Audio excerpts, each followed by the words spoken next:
Shari's DJ. Peradaban saat manusia masih nomaden, timbul pertanyaan tentang bagaimana cara mengadili orang yang dianggap jahat. Di dalam ilmu hukum, kita mengenal hukum acara pidana atau criminal justice system, dan kita akan membahas mengenai sejarah dari hukum acara pidana. Sebelum manusia mengenal peradaban, Thomas Hobbes menjelaskan dalam bukunya Leviathan, ada sebuah kondisi di mana manusia belum berkelompok secara teratur. Kondisi itu dinamakan the natural condition of mankind atau state of nature. Pada masa ini, setiap orang menjadi serigala bagi sesamanya atau yang lebih dikenal dengan homo homini lupus, sehingga kondisi yang terjadi adalah kekacauan total. Seiring waktu, manusia belajar tentang sebuah konsep peradaban, yakni sistem organisasi untuk hidup bersama dengan damai. Di abad 16-17 muncullah sebuah era baru, di mana ada raja-raja yang mengklaim dirinya berkuasa untuk kemaslahatan orang banyak, atau yang dikenal dengan era The Rise of Monarchical Structure. Pada masa itu, raja dianggap sebagai keturunan Tuhan yang memiliki kekuatan dan kekuasaan untuk melakukan apapun dalam melindungi kedaulatannya. Seperti halnya raja-raja di Nusantara, mereka memiliki kekuasaan untuk mendefinisikan kejahatan dan menghukum orang jahat. Hal ini dapat ditemukan dalam catatan Rycroft van Huns, Gubernur Jenderal Hindia Belanda pada masa itu.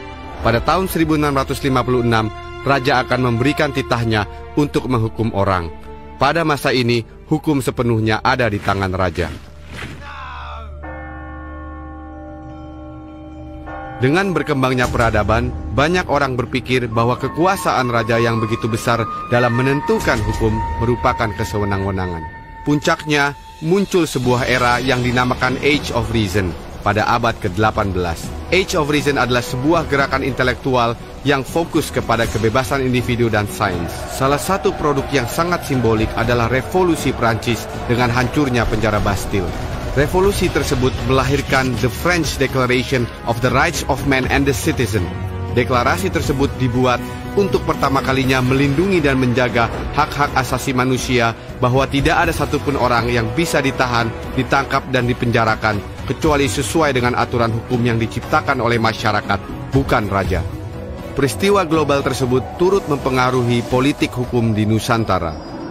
Pada tahun 1806, Belanda menjadi kerajaan di bawah pimpinan Lodewijk Napoleon, saudara dari Napoleon Bonaparte. Lodewijk mengangkat Herman Willem Daendels sebagai gubernur jenderal untuk mempertahankan jajahan Belanda di Hindia Belanda. Daendels kemudian melakukan propaganda akan membuat suatu hukum acara pidana yang melindungi masyarakat dari kejahatan.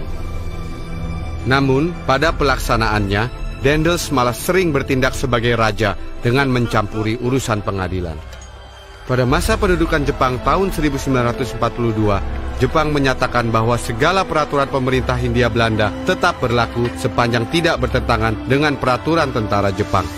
Pada faktanya, pengadilan yang dibentuk Jepang hanya untuk melancarkan kepentingan politik Jepang pada masa Perang Dunia Kedua. Banyak masyarakat yang ditangkap tanpa alasan, bahkan dibunuh karena dianggap musuh bagi Jepang. Setelah Indonesia menyatakan kemerdekaannya pada tahun 1945, dibentuk pula tata peradilan di daerah yang sudah dikuasai Indonesia.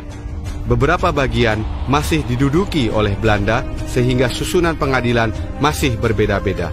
Pada tanggal 19 Agustus 1945, bersamaan dengan disahkannya Undang-Undang Dasar dan kemudian melalui Undang-Undang Nomor 7 tahun 1947 dan Undang-Undang Nomor 19 tahun 1948, dibentuklah Mahkamah Agung, Pengadilan Tinggi, dan Pengadilan Negeri.